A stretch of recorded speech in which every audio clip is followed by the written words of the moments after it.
Good morning students. मैं Yashu Saini BSc first year की physics class में आपका स्वागत करता हूं। आज की क्लास में हम पढ़ने जा रहे हैं इनइलास्टिक कोलिजन यानी कि अप्रत्यास्थ टक्कर। तो अप्रत्यास्थ टक्कर के बारे में हम प्रीवियस क्लास में डिस्कस कर चुके हैं और वो कौन से निर्देश तंत्र में था। एल निर्देश तंत्र यानी प्रयोगशाला निर्देश तंत्र में था। आज हम अप्रत्यास्थ टक्कर को किस में देखेंगे कि किस तरीके से उसमें कंडीशन बनती है द्रव्यमान केंद्र निर्देश फ्रेम में, यानी कि in centre of mass frame of reference. तो सबसे पहले हम डिस्कस कर लेते हैं किस में, एल फ्रेम में, जो कि हमने प्रीवियस लेक्चर में पढ़ा था कि अप्रत्यास्थ टक्कर क्या होती है। ध्यान रखना, जिसमें संवेग संरक्षण यानी मोमेंटम कंजर्वेशन लॉ तो क्या होता है, लागू होता है, लेकिन गतिज ऊर्जा संरक्षण का नियम यानी कि काइनेटिक एनर्जी कंजर्वेशन लॉ लागू नहीं होता है। वो कौन सी टक्कर होती है? अप्रत्यास्थ टक्कर होती है। अप्रत्यास्थ टक्कर में इनइलास्टिक कोलिजन में एनर्जी का लॉस होता है, यानी ऊर्जा की हानि होती है, और ये हम देख चुके थे प्रीवियस क्लास में। ठीक है, अब देखो उसमें कंडीशन हमने क्या ली थी, याद करो कि हमारे पास एक m1 द्रव्यमान का कण था, पार्टिकल था, और यह u1 वेग से क्या कर रहा था, गति कर रहा था। ठीक है, फिर यहाँ पर m2 मास का या द्रव्यमान का कण था, जो कि क्या था, स्थिर था, और इसका वेग क्या था हमारे पास, u2 था। ठीक है, अब जब ये कौन सी स्थिति थी हमारे पास, टक्कर से पूर्व यानी बिफोर कोलिजन, जब हमारे पास टक्कर हो जाती थी तो ये दोनों कैसे चल रहे थे, चिपक के चल रहे थे। m1 और m2 कितने वेग से, कितनी वेलोसिटी से, v वेलोसिटी से। ये कौन सी स्थिति है, टक्कर के पश्चात वाली स्थिति है, यानी कि आफ्टर कोलिजन वाली क्या है, ये कंडीशन है। ठीक है, तो इस स्थिति में हमने u1 की वैल्यू बता दी थी, u2 फाइंड आउट कर चुके थे, और v भी हमने निकाल लिया था। u1 पता होता था, u2 पता होता था, और v की वैल्यू हमने निकाल ली थी। आज हम इन चीज़ों को किस में देखने वाले हैं, द्रव्यमान केंद्र निर्देश तंत्र में, centre of mass frame of reference में। ठीक है, तो देखो किस तरीके से टक्कर होगी और टक्कर से के पश्चात कण कैसे जाएंगे, जब हम किसके अकॉर्डिंग देखते हैं, द्रव्यमान केंद्र के अकॉर्डिंग। फिर मैं बता देता हूँ अब द्रव्यमान केंद्र आप कैसे कहोगे कि कब कहाँ होगा। तो देखो ये m1 और m2 जो कण होते हैं, जब इनमें टक्कर से पूरी पास आते हैं तो ये निकाय बनता है, नहीं बनता, बनता है। यानी कि इन दोनों का क्या होना चाहिए, एक द्रव्यमान केंद्र बिंदु होना चाहिए। हर निकाय का होता है द्रव्यमान केंद्र बिंदु। ऐसे ही जब ये टकराने के पश्चात इनका भी क्या होना चाहिए, द्रव्यमान केंद्र बिंदु होना चाहिए। ठीक है, तो इनका कोई ना कोई द्रव्यमान केंद्र बिंदु होगा, उसके अकॉर्डिंग हम देखेंगे। और ये जो कल हमने देखा था ये किसके अकॉर्डिंग था, निर्देश तंत्र के अकॉर्डिंग था।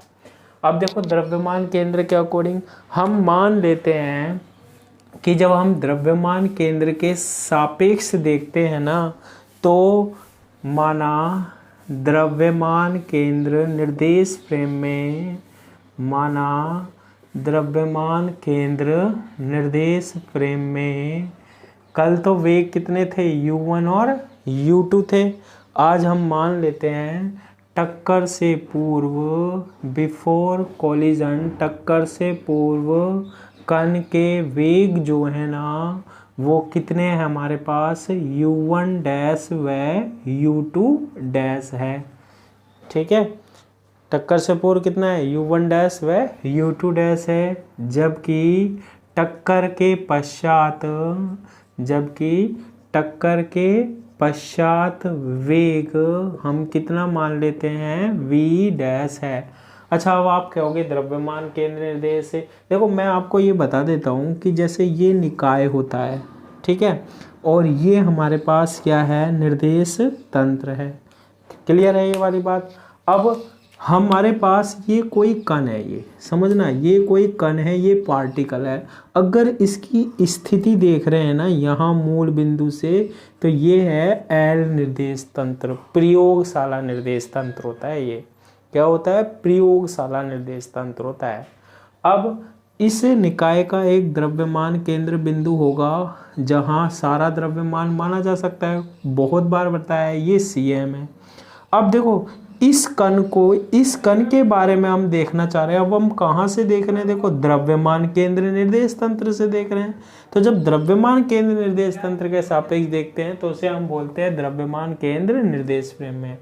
अब ये जो एल फ्रेम होता है ना, और ये द्रव्यमान केंद्र निर्देश तंत्र के सापेक्ष देखते हैं, इन दोनों के बीच में हमने क्या भी पढ़ रखा है, संबंध भी बना रखा है, रिलेशन भी बना रखा है। तो जब हम एल में ज्ञात कर लेते हैं ना, तो उसको द्रव्यमान केंद्र में क्या कर लेते हैं, बदल लेते हैं। ठीक है, उसको बदलने के लिए सबसे पहले हम द्रव्यमान केंद्र का वेग देखते हैं, कई बार कर चुके हैं। क्या होता है, VCM इज इक्वल टू होता है M1U1 plus M2U2 upon M1 plus M2। हमें क्या देखना है, जो अप्रत्याश टक्कर हो रही है ना, वो द्रव्यमान केंद्र के सापेक्ष देखने पर, अगर प्रयोगशाला निर्देश तंत्र के सापेक्ष देख रहे हैं तो इस तरीके की दिखाई देगी। अगर हम द्रव्यमान केंद्र निर्देश तंत्र के सापेक्ष देख रहे हैं ना, तो क्या होगा, उसमें टक्कर से पूर्व क्या होगा, टक्कर के पश्चात क्या होगा, वो एक कंडीशन हम ज्ञात करना चाह रहे हैं। तो उसको ज्ञात करने के लिए द्रव्यमान केंद्र का वेग VCM is equal to M1U1 upon M1 plus M2, इसको इक्वेशन नंबर फर्स्ट दे दिया। फिर वेग रूपांतरण समीकरण, बार बार हमने ये कंडीशन काम में ली है, समीकरण काम में लिए हैं। ये समीकरण क्या बताती है कि हम U1 डैश और U2 डैश की वैल्यू निकाल सकते हैं। U1 डैश और U2 डैश की वैल्यू क्या कर सकते हैं, निकाल सकते हैं। U1 डैश क्या है, द्रव्यमान के निर्देश फ्रेम में जो कण है ना, उसका वेग है टक्कर से पूर्व, और टक्कर के पश्चात क्या है, U2 डैश है। और ये कैसे निकलता है, बहुत बार बताया है, जो प्रयोगशाला निर्देश तंत्र में वेग है U1, उसमें से क्या घटा देते हैं, VCM। ऐसे ही U2 में से क्या घटा देते हैं, VCM घटा देते हैं। तो U1 डैश और U2 डैश की क्या निकल जाती है, वैल्यू निकल जाती है। इक्वेशन नंबर सेकेंड और इक्वेशन नंबर थर्ड। अब हम क्या करते हैं, इक्वेशन फर्स्ट व सेकेंड से, समीकरण 1 व 2 से अब हम U1 डैश की वैल्यू निकाल सकते हैं। U1 dash is equal to क्या आएगा, U1 आ रहा है माइनस VCM की वैल्यू क्या है, M1U1 plus M2U2 upon M1 plus M2U1 dash is equal to LCM आ जाएगा M1 प्लस M2, यहाँ मल्टीप्लाई होगा M1U1 सदिश प्लस M2U1 सदिश minus M1U1 vector minus M2U2 vector. ठीक है, इसके बाद M1U1 से क्या कैंसिल हो गया, M1U1 कैंसिल हो गया, M1U1 से क्या कैंसिल हो गया, M1U1 कैंसिल हो गया। अब ये कैंसिल हो जाएगा तो U1 डैश की जो वैल्यू आएगी ना हमारे पास, वो क्या आएगी, U1 dash is equal to, देखो ये M2U1 है और ये M2U2 है, क्या कॉमन आ रहा है, M2 कॉमन आ रहा है, तो ये बनेगा U1 माइनस U2 अपॉन नीचे क्या है, M1 प्लस M2 है। Equation number 4। यानी कि अगर हम द्रव्यमान केंद्र से देखते हैं ना, तो M1 द्रव्यमान का कण टक्कर से पूर्व इतने वेग से चलता हुआ नजर आएगा।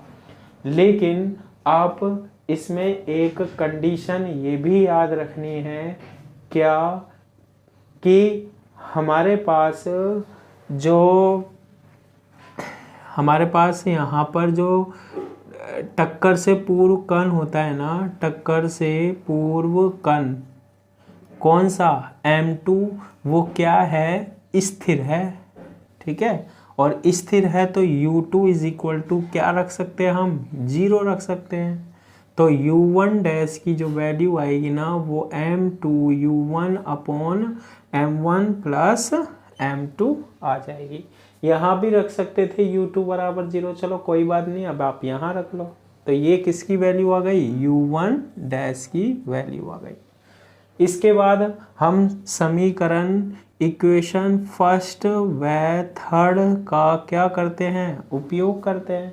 देखो फर्स्ट और थर्ड ये क्या है, U2 dash is equal to, अब देखो यहाँ पर मैं लिख रहा हूँ U2 माइनस VCM की value M1U1 plus M2U2 upon M1 plus M2, यही है ना। अब देखो आगे बाद में आप इसको सोल्व करोगे, फिर U2 की वैल्यू 0 रखोगे, यहीं रख देते हैं जो कि आसान हो जाए। U2 इज इक्वल टू 0, तो U2 dash is equal to क्या आएगा, पहले भी रख सकते थे हम, यहाँ भी रख सकते थे, कोई नहीं बाद में रख दो। U2 dash is equal to U2 की वैल्यू क्या रख दी हमने, 0, यहाँ भी U2 की वैल्यू 0, तो क्या आएगा minus M1U1 upon M1 plus M2। ये हमारे पास क्या आ गया, वेग आ गया, वेलोसिटी आ गई। कब, टक्कर से पूर्व। कौन से निर्देश तंत्र में, द्रव्यमान केंद्र निर्देश तंत्र में टक्कर से पूर्व कण जो है ना वो इस तरीके से क्या कर रहे होंगे, गति कर रहे होंगे। ठीक है, बस इसमें ध्यान रखना, U2 यहाँ भी 0 रख सकते थे, यहाँ भी कोई बात नहीं, यहाँ अगर आपने बिल्कुल एज इट इज सोल्व कर लिया है तो आप बाद में 0 रख देना। क्योंकि U2 0 क्यों है, क्योंकि कण टक्कर से पूर्व प्रयोगशाला निर्देश तंत्र में क्या है, स्थिर है। ये बात तो यहाँ तक क्लियर हो गई। ठीक है, अब यहाँ पर आपको क्या देखना है कि जब आप द्रव्यमान केंद्र निर्देश फ्रेम की बात करते हो ना, तो द्रव्यमान केंद्र निर्देश तंत्र में कौन सा नियम लागू होता है, बताओ। एक तो ना लागू होता है ना संवेग संरक्षण का नियम। अरे अप्रत्याश टक्कर होती है उसमें संवेग संरक्षण का नियम तो लागू होता ही होता है। मोमेंटम कंजर्वेशन लॉ कौन सा नहीं होता है, गतिज ऊर्जा कंजर्वेशन लॉ लागू नहीं होता है। तो संवेग संरक्षण का नियम क्या कहता है कि टक्कर से पूर्व कुल संवेग, टक्कर से पूर्व कुल संवेग किसके बराबर होता है, टक्कर के पश्चात कुल संवेग के। टक्कर से पूर्व कुल संवेग बराबर होता है टक्कर के पश्चात कुल संवेग। टक्कर से पूर्व कण के वेग क्या है, U1 डैश और U2 डैश है, तो इनका संवेग बताओ क्या होगा। पहले कण का द्रव्यमान M1 और वेग U1 डैश, संवेग का फॉर्मूला P बराबर mv। दूसरे कण का द्रव्यमान M2, संवेग निकालना है तो VU2 से गुना कर लो, तो क्या आ जाएगा M1U1 प्लस M2U2 डैश। ये क्या आ गया, टक्कर से पूर्व कुल संवेग आ गया। बराबर होता है टक्कर के पश्चात कुल संवेग। टक्कर के पश्चात दोनों कण कितने से चल रहे थे, V से, तो संवेग निकालो। पहले कण का संवेग P बराबर mv, द्रव्यमान इंटू वेग, फिर दूसरे का M2 इंटू क्या, V डैश। ये निकल गया हमारे पास। ये कौन सा नियम लग गया हमारे पास, संवेग संरक्षण का नियम लग गया। अब देखना, अब इसमें देखने वाली जो बात है, अभी हमें नहीं पता टक्कर से पूर्व कण कैसे गति कर रहा है, टक्कर के पश्चात वही निकालने चल रहे हैं। द्रव्यमान केंद्र निर्देश तंत्र में कुल संवेग कितना होता है, 0 होता है। ये मैंने आपको बताया था, ठीक है, सेंटर ऑफ मास में। तो सबसे पहले हम बात करते हैं किसकी, टक्कर से पूर्व की। ठीक है, टक्कर से पूर्व संवेग कितना है, ये है ना क्या, M1U1 dash plus M2U2 dash is equal to क्या, 0। ठीक है, M1U1 dash plus M2U2 dash is equal to क्या, 0। अब यहाँ पर हम यूँ लिख सकते हैं M1U1 dash is equal to minus m2u2 dash. ये क्या है? ये क्या है? संवेग है। ये क्या है? संवेग है, मोमेंटम है। किस कण का? m1 कण का। और ये जो है संवेग है, मोमेंटम है किसका? m2 कण का। और देखो संवेग बराबर आ रहे हैं, दोनों के संवेग बराबर आ रहे हैं, लेकिन ये नेगेटिव चिन्ह क्या बता रहा है? दिशा क्या है? अपोजिट है। दिशा क्या है? अपोजिट है। और यहां से देखें तो कुल संवेग कितना होगा? 0 होगा। अब बताओ कुल संवेग 0 कैसा होगा? देखो m1 द्रव्यमान का जो पार्टिकल है, कण है, वो u1 डैश वेग से इधर आ रहा है, और m2 डैश का जो पार्टिकल है ना, m2 द्रव्यमान का कण है, वो u2 डैश वेग से इधर आ रहा है। अब देखो इसका संवेग भी कितना है? p है, और इसका ये इस दिशा में, ये अपोजिट डायरेक्शन में आ रहा है, इसका संवेग माइनस p। जब भी तो 0 होगा ना टोटल संवेग। टोटल संवेग कितना होगा? 0, तभी तो 0 हो रहा है ये। और यहां से देख लो m1 u1 डैश, अगर इसकी दिशा ये है तो ये माइनस आ रहा है, इसकी दिशा ये होगी। होगी या नहीं होगी? ये कौन सी स्थिति है हमारे पास? टक्कर से पूर्व वाली स्थिति है, यानी कि बिफोर कॉलिजन वाली स्थिति है। कौन सी स्थिति है? बिफोर कॉलिजन वाली स्थिति है, यानी टक्कर से पूर्व दोनों कण अगर हम द्रव्यमान केंद्र के सापेक्ष देख रहे हैं ना, तो ये पास आ रहे होंगे। अब आप क्या होगे? इसके द्रव्यमान केंद्र होगा कहाँ? ये अब m1 और m2 का निकाय बन रहा है ना। जब ये सरल रेखा में गति करते हैं तो द्रव्यमान केंद्र बिंदु कहाँ होता है? बीच में होता है। तो द्रव्यमान केंद्र बिंदु के सापेक्ष जब हम दो कणों की गति देख रहे होंगे ना, तो वो दोनों कण कहाँ आ रहे होंगे? पास आ रहे होंगे। ठीक है, कौन से निर्देश तंत्र के सापेक्ष? द्रव्यमान केंद्र निर्देश तंत्र के सापेक्ष। अच्छा, अब दूसरी कंडीशन देखते हैं। ये टक्कर के पश्चात यानी कि आफ्टर कॉलिजन क्या? m1 v dash is equal to m1 v dash plus m2 v dash is equal to क्या? 0। अब यहाँ से v डैश हम देखो दोनों क्या हैं? सेम है। v डैश हम क्या ले लेंगे? कॉमन ले लेंगे। m1 plus m2 is equal to 0। अरे ये क्या टर्म बन गई? देखो अब दो पद आ रहे हैं, ये फर्स्ट टर्म आ रही है, सेकेंड टर्म को देखो। क्या m1 प्लस m2 0 के इक्वल हो सकता है क्या? m1 plus m2 is equal to 0 हो सकता है? नहीं हो सकता। क्यों? क्योंकि जो दोनों कण गति कर रहे होंगे ना, जैसे कार ट्रक बताया था, क्या उनके द्रव्यमान 0 हो सकते हैं कभी दोनों के? नहीं हो सकते हैं। तो ये तो 0 नहीं होगा, ये तो 0 नहीं होगा। तो फिर 0 क्या होगा? वेग होगा, v dash is equal to 0। यानी कि टक्कर के पश्चात दोनों कण क्या हो जाएंगे? स्थिर हो जाते हैं भैया। कब? जब हम कौन से निर्देश तंत्र की बात करते हैं? द्रव्यमान के निर्देश तंत्र की बात करते हैं। ठीक है, v dash is equal to 0 होने का मतलब वेग 0 हो गया। v डैश क्या था? टक्कर के पश्चात। टक्कर के पश्चात कैसे कण चल रहे थे? चिपक कर चल रहे थे। कैसे चल रहे थे? चिपक कर चल रहे थे। तो टक्कर के पश्चात अगर वेग 0 हो रहा है ना, तो हमारे पास क्या होगा?